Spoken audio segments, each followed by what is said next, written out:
Benarkah gereja Katolik adalah gereja yang didirikan oleh Tuhan Yesus?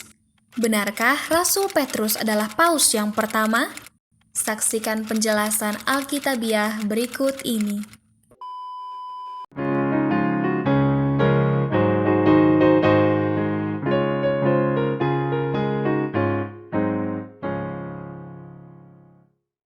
Ya, kembali bersama dengan saya, Gembala Are, dan saat ini saya ingin menanggapi klaim daripada teman-teman Katolik ya, para sarjana Katolik, yang mengatakan bahwa gereja mula-mula itu adalah gereja Katolik.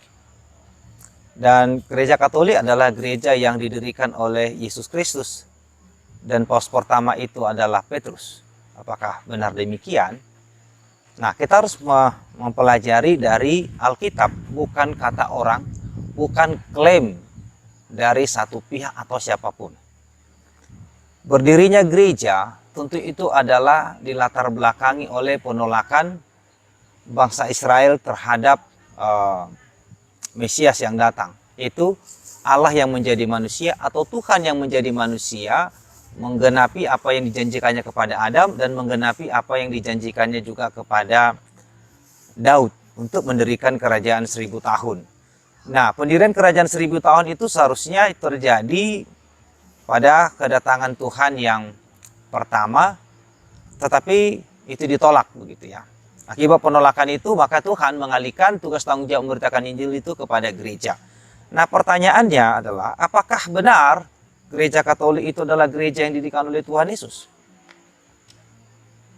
Apakah benar bahwa Petrus adalah paus yang pertama begitu? Ya.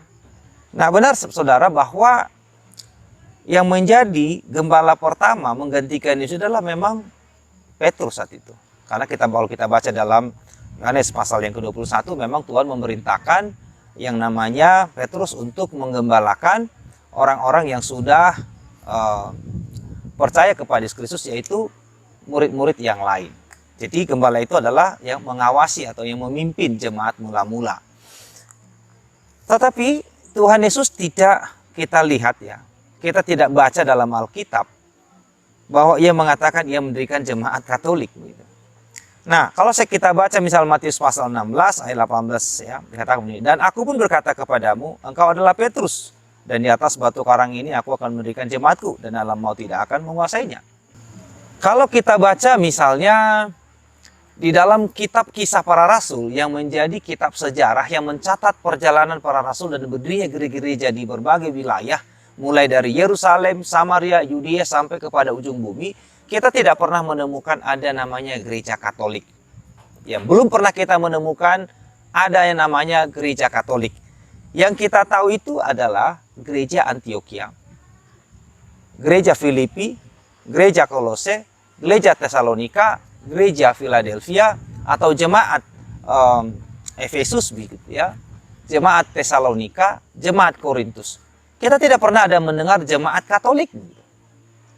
Ya, kita tidak pernah mendengarkan ada nama gereja Katolik di dalam Alkitab. Kebanyakan yang menjadi alasan yang mereka lakukan, dan itu yang selalu mereka jadikan sebagai bukti bahwa Katolik itu pernah disebut dalam Alkitab, itu ketika mereka membaca Kisah Para Rasul pasal 9 ayat 31. Ya, bunyinya seperti ini. Selama berapa waktu jemaat di seluruh Yudea, kata di seluruh Yudea, ya.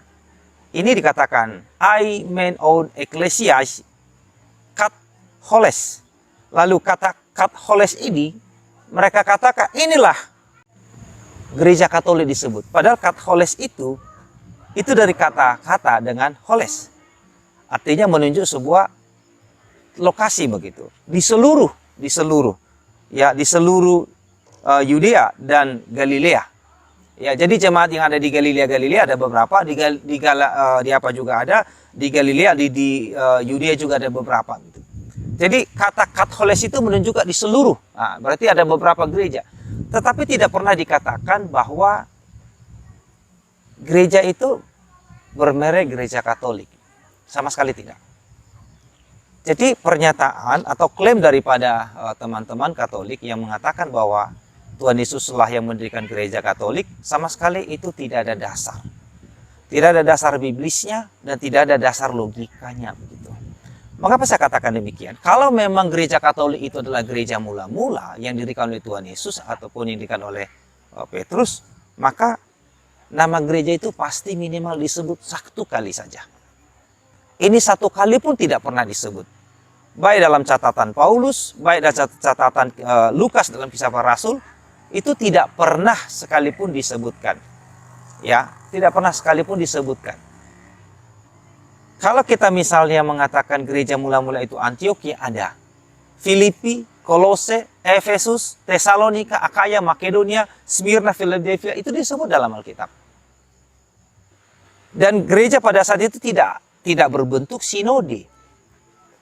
Gereja pada saat itu berbentuk independen, ya, berbentuk lokal begitu, lokal dia. Jadi masing-masing jemaat lokal itu ada gembalanya dan langsung bertanggung jawab kepada Tuhan.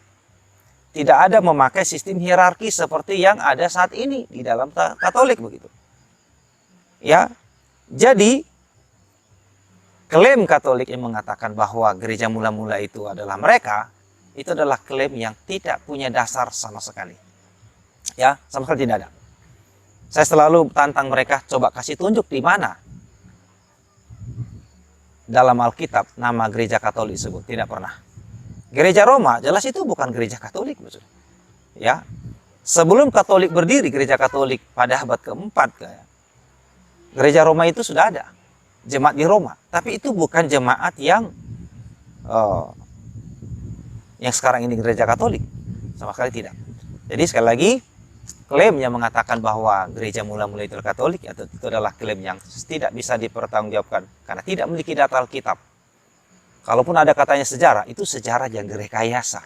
Itu sejarah yang mereka buat sendiri untuk mendukung apa yang sedang mereka kerjakan. Kiranya ini membantu Anda untuk mengerti gereja mula-mula itu bukan Katolik. Tuhan Yesus memberkati. Jika saudara-saudara merasa terberkati dengan video ini, silakan like, subscribe, dan share supaya semakin banyak yang mendapat berkat rohani dari video ini. Tuhan memberkati dan Maranatha.